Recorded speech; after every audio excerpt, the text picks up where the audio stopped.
Abdul Educare. दोस्तों, आज का इस वीडियो में हम स्टैंडर्ड 5 एनवायरमेंटल स्टडीज पार्ट 1 का chapter number 1 our earth and our solar system का एक्सप्लेनेशन देखेंगे। तो फ्रेंड्स, अभी तक आपने मेरे इस चैनल अब्दुल एडुकेयर को सब्सक्राइब नहीं किया है तो प्लीज़ सब्सक्राइब कर लीजिए और बेल आइकन को भी प्रेस कर दीजिए ताकि हमारे ऐसे ही लेटेस्ट वीडियो के अपडेट्स आप तक पहुंच सके। और फ्रेंड्स, हमारा दूसरा चैनल भी है जहां पर आपको एंटरटेनमेंट के वीडियोस मिलते रहेंगे, तो वो चैनल को भी सब्सक्राइब कीजिए। चैनल का नाम है अब्दुल एंड रुबीना चैलेंज, उसका लिंक भी आपको डिस्क्रिप्शन बॉक्स में मिल जाएगा। तो आज का हमारा चैप्टर है our earth and our solar system.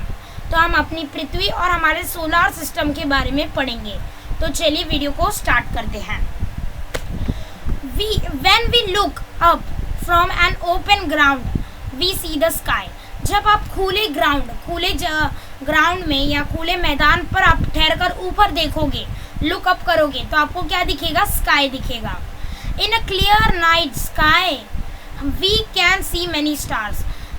एकदम क्लियर रात में स्काई में आप क्या देख सकते हो? स्टार्स देखते हो। रात के अंदर अभी आप रात में ऊपर देखोगे, जब एकदम क्लियर रहेगा स्काई नाइट के समय पर, रात के समय पर आपको क्या दिखेंगे? स्टार्स दिखेंगे, यानी कि तारे दिखेंगे। They are very far away from the earth. वो अर्थ से बहुत ही दूर है फ्रेंड्स, ये बात याद रखना। स्टार्स जो है are very far from the earth, तो वो बहुत ही दूर है अर्थ से। Some stars are prominent while some are tiny and faint. Prominent means famous, प्रसिद्ध। तो कुछ स्टार्स एकदम फेमस और प्रसिद्ध है, जो जाने माने हैं। while some are tiny and faint, और कुछ स्टार बहुत ही छोटे टाइनी हैं, and faint यानी कि कोई कोई धुंधले स्टार्स है जो अच्छे से चमकते भी नहीं। If we look at them carefully, we find that many of them twinkle, but some do not.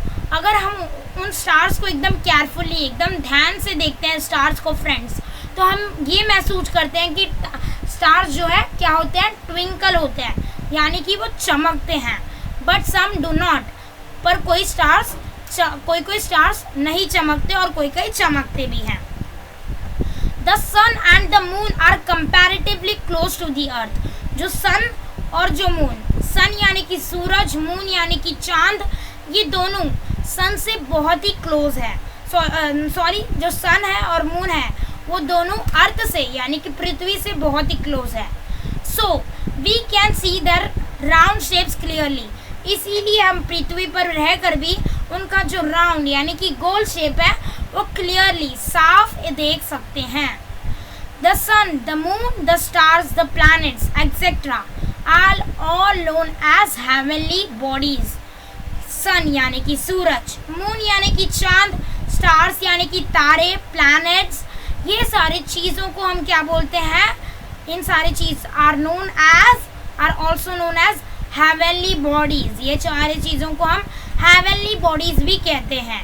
Heavenly bodies किसको कहते हैं? जो भी चीज़ स्काई यानी कि आकाश में होते हैं उन्हें हम हेवनली बॉडीज कहते हैं, ऐसा आप समझना।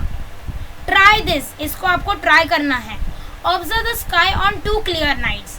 आपको स्काई को ऑब्जर्व करना है यानी कि देखना है 2 क्लियर नाइट्स, मतलब 2 रातों में देखना है। Keep a gap of about a week between them. एक वीक पहले समझो आज आपको रात में देखना है, स्काई को ऑब्जर्व करना है, और 1 वीक का गैप लेकर फिर दूसरी नाइट देखना है। ऐसे आपको दोनों ऑब्जर्वेशन के बीच में एक गैप रखना है। Base your observation on the following points. आपको ऑब्जर्वेशन किस पॉइंट्स पर करना है? ये 4 पॉइंट्स जो नीचे दिए गए हैं, इन पॉइंट्स पर आपको ऑब्जर्वेशन करना है। The brightness of the heavenly bodies, तो जो स्टार्स और जो सन नहीं आएगा नाइट में, मून, इन सब की ब्राइटनेस के ऊपर आपको ये सारे हेवनली बॉडीज का ब्राइटनेस देखना है। इनका ब्राइटनेस लेवल कैसा है 2 रातों में। और वेदर दे ट्विंकल, जो स्टार्स है वो ट्विंकल करते हैं कि नहीं, वो चमकते हैं कि नहीं। Right their colours and size, उनके कलर्स को देखना है। मून का क्या कलर रह रहा है, कि चेंज हो रहा है क्या, हल्का चेंज हो रहा है क्या। स्टार्स का क्या कलर है, वो सारे कलर्स आपको देखना है। और उनका साइज़ देखना है। मून का साइज़ क्या डिक्रीज़ होते रह रहा है, क्या इंक्रीज़ होते रह रहा है 2 नाइट्स में, वो आपको देखना है। और 2 नाइट्स, पहले एक दिन आपको ऑब्जर्वेशन करना है, फिर गैप लेकर फिर नेक्स्ट नाइट आपको ऑब्जर्वेशन करना है। 1 वीक का गैप आपको बीच में रखना है। चेंजेस इन दर पोजिशंस, तो आप एक ही जगह ठहर कर देखना दोनों नाइट, तो आपको मालूम पड़ेगा कि किस साइड कौन सा चीज़ आया था। तो क्या वो नेक्स्ट नाइट चेंज हो गया था, क्या उनके पोजीशंस चेंज हो गए थे क्या, वो भी आपको मालूम पड़ेगा। तो ये सारे पॉइंट्स पर आपको ऑब्जर्वेशन करना है। On both night draw a picture of the illuminated portion of the moon and note how it changes from day to day. तो फ्रेंड्स, दोनों नाइट पर आपको ड्रॉ करना है illuminated portion of the moon. Illuminated means जो चमकता हुआ portion, जो शाइन करता हुआ, जो ब्राइट पोर्शन रहेगा, यानी कि आपको चांद यानी कि जो मून है उसको ड्रॉ करना है, कैसे वो डिक्रीज हो रहा है। एक तरीके से बोला जाए तो फेसेस ऑफ द मून आपको ड्रॉ करने हैं कि कैसा पहले एकदम पूरा फुल मून आएगा, फिर थोड़ा सा कम हो जाएगा, फिर थोड़ा सा कम होगा, फिर थोड़ा सा कम होगा। वैसे आपको जो पोर्शन ब्राइट पोर्शन है यानी कि चमकने वाला पोर्शन जो आपको दिख रहा है वो आपको बुक में ड्रॉ करना है दोनों नाइट के। And note how it changes from day to day, और आपको वो भी देखना है कि कैसे वो डे टू डे चेंज हो रहा है मून का पोर्शन। मून का पोर्शन हर दिन एक ही नहीं होगा, थोड़ा थोड़ा कम होगा या थोड़ा थोड़ा इंक्रीज होगा। फॉर टीचर्स, अभी ये टीचर्स के लिए दिया गया है, अगर आप टीचर हो तो जो मेरा वीडियो देख रहे हैं। For the sky watching activity, अगर स्काई वॉचिंग एक्टिविटी रखी गई है चिल्ड्रंस के लिए, call the childrens along with their guardians, तो चिल्ड्रंस को उनके माँ बाप या जो भी गार्डियंस के साथ बुलाना है। To a large open area on a clear dark night, आपको चिल्ड्रंस को कहाँ बुलाना है, आप उनके पेरेंट्स के साथ ओपन लार्ज जो बड़ी और खुली एरिया में लाना है, ताकि आप स्काई को अच्छी से देख सको रात में, डार्क नाइट में, अंधेरी रात में। स्टार्स के बारे में अभी हम पढ़ेंगे। Stars, the heavenly bodies that twinkle are called stars. Stars have their own light. सबसे इम्पोर्टेंट बात, ये पॉइंट आपको याद रखनी है, जो हेवनली बॉडीज ट्विंकल होते हैं उन्हें हम स्टार्स कहते हैं, तारे कहते हैं। Stars have their own light, stars के पास उनकी खुद की लाइट है।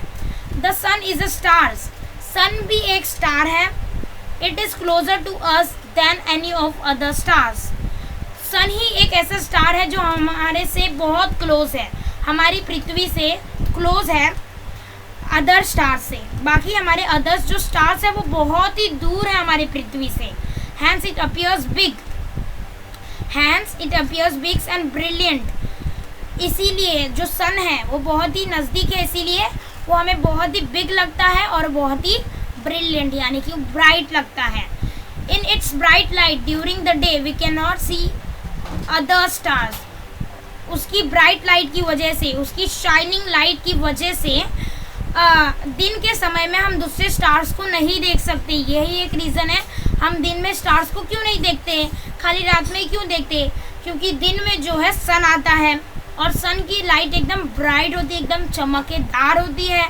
इसके वजह से जो दूसरे स्टार्स होते हैं उनको हम नहीं देख पाते। प्लैनेट्स के बारे में हम पढ़ेंगे कि ग्रह क्या होते हैं। The heavenly bodies that do not twinkle are called stars. जो हेवनली बॉडीज जो चमकती नहीं है उसे हम प्लैनेट्स कहते हैं, are called planets. Planets do not have their own light. Planets do not have light of their own. तो प्लैनेट्स के पास अपनी खुद की लाइट नहीं है स्टार्स जैसे, पर स्टार्स के पास खुद की ओन लाइट है। They get light from the stars. तो प्लैनेट्स को लाइट कहाँ से मिलती है, स्टार्स से मिलती है। Planets revolves around the stars even as they rotate around themself. तो planets revolves around the stars, planets भी रिवॉल्व करते हैं यानी कि चक्कर लगाते हैं स्टार्स के, even as they rotate around themself, पर भी वो खुद में भी रोटेट होते हैं और पूरे प्लैनेट्स स्टार्स के भी चक्कर लगाते हैं। तो फ्रेंड्स, आपको इधर कंफ्यूजन होगा रोटेट और रिवॉल्यूशन के बीच में। रोटेट और रिवॉल्व क्या है, तो मैं समझा रहा हूँ आपको। रोटेट मीन्स अपने एक ही जगह पर रहकर घूमना, अपने में ही घूमना। आप एक प्लेस पर ठहरो, सपोज अभी देखो, आप मेरा वीडियो चालू रखो और एक ही प्लेस पर आप ठहरो और घूमो एक ही प्लेस पर, गोल गोल गोल गोल। आप अराउंड देखो, लेफ्ट साइड देखो, सामने देखो, राइट देखो और पीछे देखो और घूमते रहो, पर एक ही प्लेस पर रहना, उसको रोटेशन कहते हैं, उसको घूमना कहते हैं। एक ही प्लेस पर रहकर घूमने को रोटेशन कहते हैं। पर रिवॉल्व मीन्स पूरा राउंड लगाना। देखो अभी आप गार्डन में जाते हो तो आप सुबह सुबह जॉगिंग के लिए पूरे राउंड लगाते हो, उसको क्या बोलते हैं, रिवॉल्विंग कहते हैं। तो देखो वो आप पूरे गार्डन को क्या कर रहे हो, उसका चक्कर लगा रहे हो। पर रोटेशन, वो उसका मतलब रोटेशन नहीं है। रोटेशन मतलब एक जगह पर रहकर ही आजू बाजू घूमना, राउंड में घूमना। मीन्स जैसे मैंने बोला लेफ्ट राइट और पीछे, बिहाइंड और फ्रंट, तो उसको रोटेट कहते हैं। एक ही जगह पर रहकर घूमने को रोटेट कहते हैं। रिवॉल्व मीन्स पूरा चक्कर लगाना। तो प्लैनेट क्या करते हैं, स्टार्स का चक्कर लगाते हैं और खुद में भी घूमते हैं। खुद में घूम घूम घूम कर पूरे स्टार्स का चक्कर लगाते हैं। द सोलार सिस्टम, अभी हम पढ़ेंगे सोलार सिस्टम के बारे में। Our earth is a planet, हमारा अर्थ भी एक प्लैनेट है। It gets its light from the sun, तो हमारे अर्थ को कहाँ से लाइट मिलती है, सन से मिलती है। इट मूव्स अराउंड द सन, और हमारा अर्थ किसके अराउंड घूमता है, किसके गोल में घूमता है, हमारे सन के अराउंड घूमता है। Its movements around the sun is called the revolution of the earth, तो वो जो घूमता है हमारे सन के अराउंड, हमारा अर्थ जो सन के अराउंड, सूरज के अराउंड घूमता है, उसे रिवॉल्यूशन कहते हैं। जैसे कि मैंने समझाया, यानी कि वो पूरा चक्कर लगाता है, एक जगह पर रह के नहीं घूमता, रोटेट नहीं होता, वो पूरा चक्कर लगाता है, रोटेट होकर। Besides Earth, there are 7 other planets that revolves around the sun. अर्थ को छोड़कर भी 7 ऐसे अदर प्लैनेट्स हैं जो सन का चक्कर लगाते हैं, पूरा रिवॉल्व होते हैं। They are Mercury, Venus, Mars, Jupiter, Saturn, Uranus and Neptune. तो वो 7 प्लैनेट्स का नाम क्या है, mercury, Venus, Mars, Jupiter, Saturn, Uranus and Neptune, ये आपको याद रखना है। A photograph of the earth taken from a manmade satellite. Manmade satellite के बारे में हम इसी चैप्टर में आगे पढ़ेंगे। मैनमेड सैटेलाइट का मतलब इतना समझ लो कि आप जो सैटेलाइट को इंसानों ने बनाया है। तो ये जो फोटोग्राफ है अर्थ की, यानी कि हमारी पृथ्वी की, जो ली गई है मैनमेड सैटेलाइट से, आप देख सकते हो। अभी हम नीचे आते हैं friends. Every planet in this solar system revolves around the sun along a specific path. तो हर एक प्लैनेट हमारे सोलार सिस्टम में जो है वो सन का चक्कर लगाता है, उसके एक स्पेसिफिक पाथ से, एक स्पेसिफिक रास्ता है उसका चक्कर लगाने का भी। This path is known as the planets orbit. उस पाथ को हम क्या बोलते हैं, प्लैनेट्स की ऑर्बिट, यानी कि कक्षा भी कहते हैं जिसे हम हिंदी में, तो प्लैनेट्स की ऑर्बिट कहते हैं उसे। The sun which is a star, sun भी एक स्टार है, and the planets that revolves around it are together called the solar system. तो जो सन एक स्टार है और जो प्लैनेट्स जो उसके आजू बाजू चक्कर लगाते हैं अराउंड, इन सबको हम मिलाएंगे तो हमारा क्या बन जाएगा, सोलर सिस्टम बनेगा, उसे ही हम सोलर सिस्टम कहते हैं। Besides the planets the solar system also includes various others heavenly bodies. Means planets को छोड़कर भी हमारे सोलर सिस्टम में कौन कौन सी चीज़ें आती है, और सोलर सिस्टम में बहुत सारी चीज़ें इंक्लूड्स हैं, बहुत सारे अदर हेवनली बॉडीज़ भी आते हैं। हेवनली बॉडीज़ मतलब क्या, जो चीज़ें हमारे आकाश में होती है, स्पेस में होती है, जैसे कि प्लैनेट्स आ गए, स्टार्स आ गए, सन आ गया, मून आ गया, बाकी सारे प्लैनेट्स आ गए, ड्राफ्ट प्लैनेट हमारा प्लूटो है जो कि हम आगे पढ़ेंगे, और एस्टेरॉइड्स आ गए, ये सारी चीज़ें, एस्टेरॉइड्स के बारे में भी हम पढ़ेंगे। तो वो सारी चीज़ें हमारी सोलर सिस्टम में आते हैं। अभी आगे अदर हेवनली बॉडीज़ इन दी सोलर सिस्टम, और दूसरे हेवनली बॉडीज़ क्या है हमारे सोलर सिस्टम में, वो हम पढ़ेंगे। सैटेलाइट्स, अभी हम सैटेलाइट्स के बारे में पढ़ेंगे। Some heavenly bodies revolve around planets, तो कुछ हेवनली बॉडीज़ जो होते हैं वो प्लैनेट्स के अराउंड रिवॉल्व करते हैं, प्लैनेट्स का चक्कर लगाते हैं, प्लैनेट्स के अराउंड घूमते हैं। दिस आर कॉल्ड सैटेलाइट्स, जो प्लैनेट्स का चक्कर लगाते हैं। अभी देखो हमारे प्लैनेट्स किसका चक्कर लगा रहे हैं, सन का, पर सैटेलाइट सन का चक्कर नहीं लगाती, प्लैनेट्स का चक्कर लगाती है। तो इनडायरेक्टली आप बोल सकते हो सैटेलाइट सन का चक्कर लगाती है, पर आप इतना समझो कि सैटेलाइट जो है प्लैनेट्स का चक्कर लगाती है, प्लैनेट्स के अराउंड रिवॉल्व करती है। तो satellites to get their light from the sun, satellites को उनकी लाइट कहाँ से मिलती है? उनकी लाइट भी उन्हें सन से ही मिलती है। We see the moon at night, हम मून को नाइट में देखते हैं, चांद को हम कहाँ देखते हैं? नाइट में देखते हैं। It's revolves around the earth, तो हमारा जो मून है वो सन के अराउंड रिवॉल्व नहीं करता, हमारा जो मून है वो किसके अराउंड रिवॉल्व करता है? अर्थ के, हमारे प्लैनेट के अराउंड रिवॉल्व करता है। Hence it is called a satellite of the earth, इसीलिए मून को सैटेलाइट कहते हैं अर्थ की। Most of the planets in the solar system have satellites, तो बहुत सारे प्लैनेट्स हमारे जो सोलार सिस्टम में उनके पास उनकी सैटेलाइट्स है। जैसे कि अर्थ के पास अपनी सैटेलाइट है। अर्थ की सैटेलाइट क्या है? अर्थ की सैटेलाइट, नेचुरल सैटेलाइट क्या है फ्रेंड्स? मून है, यानी कि हमारा चांद। हमारा चांद जो है वो हमारे अर्थ की नेचुरल सैटेलाइट है, मैनमेड नहीं है। मैनमेड मत बोलना, नेचुरल बोलना। मैनमेड मतलब जो इंसानों ने बनाया, नेचुरल मीन्स जो ऑटोमेटिकली बनी है। तो हमारा जो मून है वो हमारे अर्थ की सैटेलाइट है। हमारे अर्थ की जैसी सैटेलाइट है मून, उसी तरह से बहुत सारे प्लैनेट जो है हमारे सोलार सिस्टम में उनकी भी सैटेलाइट्स है। The planet revolves around the sun, तो जो प्लैनेट्स किसके अराउंड रिवॉल्व करते हैं? सन के अराउंड रिवॉल्व करते हैं, सन का चक्कर लगाते हैं। अलॉन्ग विद द सैटेलाइट, तो हमारे प्लैनेट्स सन का चक्कर लगाते हैं हमारे सैटेलाइट्स के साथ साथ, और सैटेलाइट्स हमारे प्लैनेट्स का चक्कर लगाती है। इसी तरह से प्रोसेस चलता रहता है। तो फ्रेंड्स अभी हम किसके बारे में पढ़ रहे हैं? ड्वार्फ प्लैनेट, यानी कि छोटा प्लैनेट के बारे में पढ़ेंगे, जिससे पढ़कर आपको बहुत मजा आने वाला है। There are some smaller heavenly bodies that revolve around the sun, तो देयर आर उधर हमारे सोलार सिस्टम में कुछ छोटे हेवनली बॉडीज भी है जो हमारे सन का चक्कर लगाते हैं। They are called dwarf planet, वैसे चीज़ों को हम क्या बोलते हैं? ड्वार्फ प्लैनेट कहते हैं। ड्वार्फ यानी कि छोटा planet. Of this the most well known is Pluto, तो इनमें से सबसे फेमस, सबसे प्रसिद्ध कौन सा प्लैनेट है? प्लूटो है, जो कि एक ड्वार्फ प्लैनेट है। तो आपको अगर पूछा जाएगा which is a dwarf planet, तो आप आंसर देना the dwarf planet is Pluto. नाम याद रख लेना, प्लूटो को ड्वार्फ प्लैनेट क्यों बोला गया है? क्योंकि वो सबसे छोटा प्लैनेट है। Dwarf planets revolves independently around the sun, तो ड्वार्फ प्लैनेट जो है इंडिपेंडेंटली अपने खुद से वो सन के अराउंड घूमता है, रिवॉल्व करता है, चक्कर लगाता है। They have an orbit of their own, उनके पास खुद की ऑर्बिट है, खुद की कक्षा है। अभी हम एस्टेरॉइड्स के बारे में पढ़ेंगे।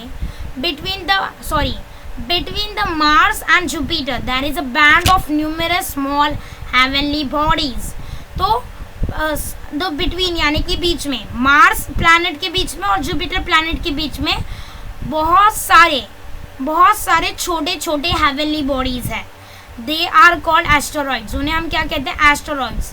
तो हमारे मार्स और जुपिटर के बीच में जो बहुत सारे छोटे हेवनली बॉडीज है, यानी कि बहुत ही छोटे छोटे पत्थर हैं, उसे हम एस्टेरॉइड्स कहते हैं। एस्टेरॉइड्स एक तरीके के पत्थर ही होते हैं, जो छोटे भी होते हैं, बड़े भी होते हैं।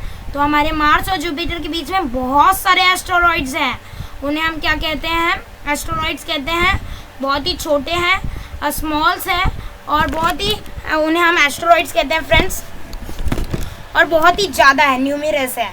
Asteroids also revolves around the sun, asteroids भी सन का चक्कर लगाते हैं। Compared to the sun, other heavenly bodies in the solar system are much smaller. अगर आप किसी भी heavenly bodies को compare करोगे सोलार सिस्टम में, वो बहुत ही छोटे रहेंगे उनसे। The moon is closest to the earth, तो जो मून है वो अर्थ से बहुत ही क्लोज है, क्लोजेस्ट है, यानी कि बहुत ही ज़्यादा क्लोज है।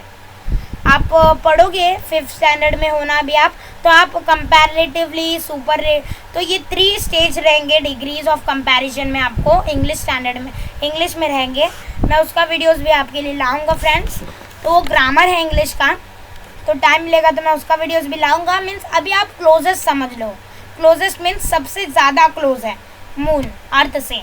That is why it appears to be so big, although it is actually very much smaller than the sun.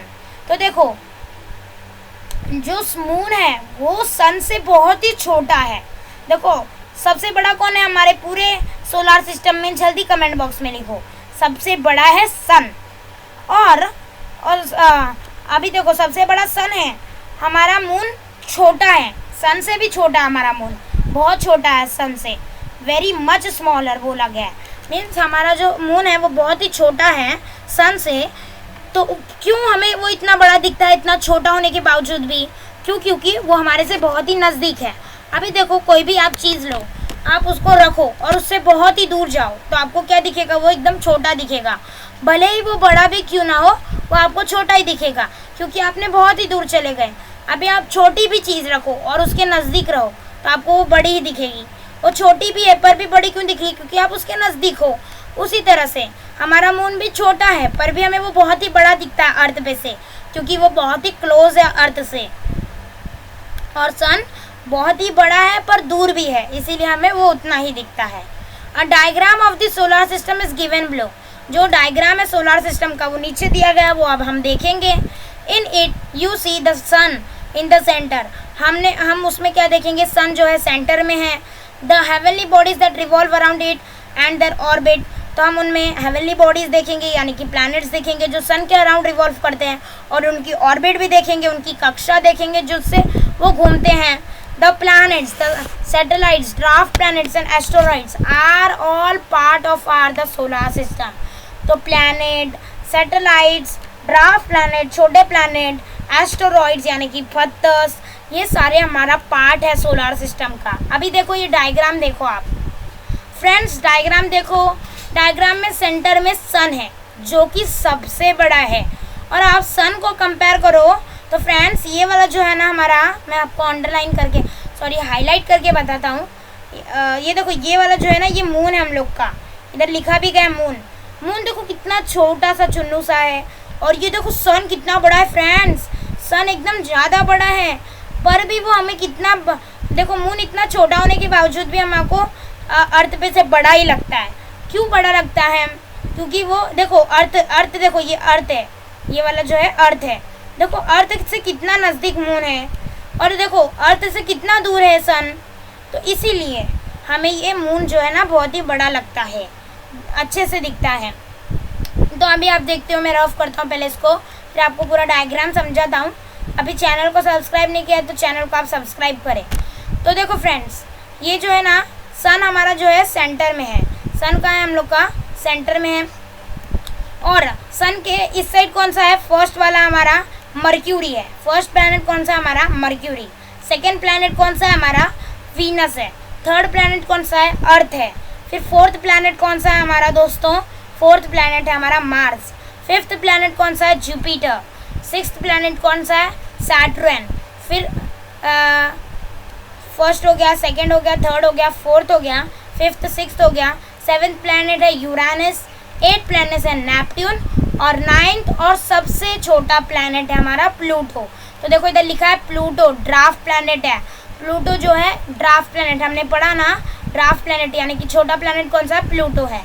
तो देख लिया आपने मून कितना छोटा है और सन से कितना करीब है।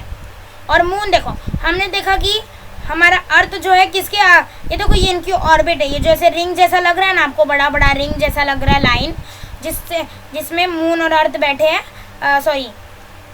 जिसमें हमारे अर्थ बैठे हैं और सारे प्लैनेट्स बैठे हैं। ये उनकी ऑर्बिट है, कक्षा है, जिसके थ्रू वो घूमते हैं सन के अराउंड, सन के चक्कर लगाते हैं। तो देखो दोस्तों अभी मैं आपको इधर सिखा भी सकता हूँ कि रोटेशन और रिवॉल्यूशन क्या होता है। तो रिवॉल्यूशन मतलब क्या? अभी देखो अर्थ इधर से इधर पूरा चक्कर लगाएगा ना सन के, वापस वो अपनी प्लेस पर आएगा जहाँ है, इसे रिवॉल्यूशन कहते हैं, यानी कि पूरा घूम के आना। और रोटेशन मतलब क्या? अपने ही प्लेस पर रुक के घूमना, ऐसे ऐसे ऐसे ऐसे ऐसे ऐसे ऐसे ऐसे ऐसे इधर ही घूमना, इधर ही एक ही प्लेस पर घूमना। पर रिवॉल्यूशन मतलब क्या? पूरा घूम के आना, हम उसको रिवॉल्यूशन कहते हैं। तो आप समझ गए होंगे। तो देखो अभी हमने देखा था अर्थ जो है किसका चक्कर लगाता है? सन का। पर हमारा मून किसका चक्कर लगा रहा है? इधर मून हमारा सन का चक्कर नहीं लगा रहा, अर्थ के चक्कर लगा रहा है। यानी हमारा मून किसके रिवॉल्व कर रहा है? किसके अराउंड रिवॉल्व कर रहा है? अर्थ के रिवॉल्व कर रहा है। और ये सारे जो है एस्टेरॉइड्स हैं, यानी कि बड़े बड़े पत्थर्स हैं, ये वाले एस्टेरॉइड्स है, पत्थर है। होप सो देख ली होगी draft planet.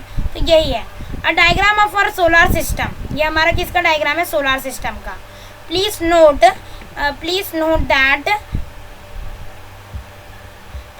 That only the earth satellite is shown in it. तो खाली अर्थ की सैटेलाइट दिखाई गई है। अभी जल्दी से बताना अर्थ की सैटेलाइट कौन सी है? अर्थ की सैटेलाइट है मून। हमने पढ़ा था अर्थ की सैटेलाइट जो है मून है। खाली ये डायग्राम में आपको अर्थ की सैटेलाइट दी गई है और बाकी सारे प्लैनेट्स की भी सैटेलाइट है। कुछ कुछ प्लैनेट्स की भी उनकी सैटेलाइट्स है जो कि इधर डायग्राम में नहीं दिखाया गया है। तो फ्रेंड्स अभी ये क्वेश्चंस कर लेते हैं जो कि वो डायग्राम के ऊपर ही है। फिर हम वीडियो को एंड करेंगे, फिर उसके बाद नेक्स्ट पार्ट में चैप्टर सीखेंगे। तो कैन यू टेल, क्या आप बता सकते हो? Look at the picture of the solar system and answer the following question. आपको पिक्चर देखना है ऊपर जो सोलर सिस्टम में दी गई है और वो आंसर करने हैं ये क्वेश्चंस के आंसर देने हैं। तो चलिए स्टार्ट करते हैं। फर्स्ट क्वेश्चन है हमारा, which planet is nearest to the sun.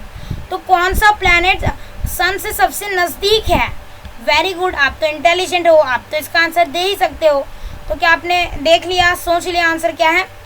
तो देखो सबसे नज़दीक प्लैनेट कौन सा है? मर्क्यूरी, क्योंकि वो फर्स्ट है। देखो फर्स्ट वाली जो रिंग है उसके अंदर ही मर्क्यूरी है। तो सबसे नज़दीक प्लैनेट कौन सा है? मर्क्यूरी है। देखो आप मर्क्यूरी देख सकते हो, सन से बहुत ही नज़दीक है। तो हमारा इसका आंसर क्या है? इसका आंसर है हमारा मर्क्यूरी। फर्स्ट वाला आंसर है मर्क्यूरी। अभी second, at which position is the earth from the sun. Sun से कौन सी पोजीशन पे हमारा अर्थ है? तो देखो फर्स्ट पोजीशन पे मर्क्यूरी है, सबसे पहले मर्क्यूरी आ रही है। सेकेंड पोजीशन पे वीनस है, थर्ड पोजीशन पे हमारा अर्थ है। तो कौन से, अभी हमारा आंसर मिल गया। At which position is the earth from the sun. Earth कौन से पोजीशन पे है? सन से थर्ड पोजीशन। तो मैं इधर 3 लिख देता हूँ। अभी थर्ड क्वेश्चन करते हैं। विच planet is placed between the earth and mercury. तो अर्थ एंड मर्क्यूरी के बीच में कौन सा प्लैनेट है? वीनस। तो इसका आंसर क्या है? वीनस है। आप लिख देना वीनस। अभी fourth, name the planets beyond the orbit of Mars in serial order. Beyond यानी कि तो फ्रेंड्स बियॉन्ड मतलब बाद में। तो ऑर्बिट ऑफ मार्स, तो मार्स की जो ऑर्बिट है उसके बाद कौन से प्लैनेट्स हैं उनको हमें सीरियल ऑर्डर में बताना है। तो चलिए देखते हैं डायग्राम को और बताते हैं फ्रेंड्स। आप भी बता सकते हो, बहुत इजी है। हमें डायग्राम दिया गया है तो बताने में हमें क्या है। तो देखो मार्स के बाद कौन कौन से प्लैनेट्स है वो पूछा गया है। मार्स के ऑर्बिट, तो ये है मार्स, इधर देख सकते हो ये मार्स लिखा गया है। तो मार्स के बाद कौन सा है? मार्स के बाद ये है हमारा। मार्स के बाद जुपिटर है, हमें लाइन से बताना है। सैटर्न है, यूरेनस है, नेपट्यून है और हमारा ड्राफ्ट प्लैनेट प्लूटो है। Pluto draft planet. तो ये 5 प्लैनेट्स के आपको नाम लिख देना है फ्रेंड्स। और ये 5th क्वेश्चन है हमारा, which planet is farthest from the sun. यानी कि बहुत दूर, कौन सा प्लैनेट जो है वो सबसे ज़्यादा दूर है सन से। तो सन ये है और सबसे नज़दीक तो मर्क्यूरी है। तो सबसे दूर कौन सा है? हमारा ड्राफ्ट प्लैनेट प्लूटो हमारा सबसे दूर है सन से। तो आप लिख देना dwarf planet Pluto is farthest from the sun. तो होप सो गाइज आपने ये आंसर्स अच्छे से किए होंगे। तो अभी हम वीडियो को ये एंड इधर ही करेंगे। हमने ये चैप्टर को 2 पार्ट्स में डिवाइड किया है। सेकेंड पार्ट भी हमने अपलोड कर दिया हमारे चैनल पर। अभी तक वो वीडियो जाकर नहीं देखा तो जल्दी जाकर देख लीजिए आप। और हमारे second channel Abdul and Rubina challenge को सब्सक्राइब करना ना भूलें। तो फ्रेंड्स तब तक के लिए बाय, मिलते हैं नेक्स्ट वीडियो में। Bye bye, thanks for watching this video. Like share subscribe to my channel Abdul edu care.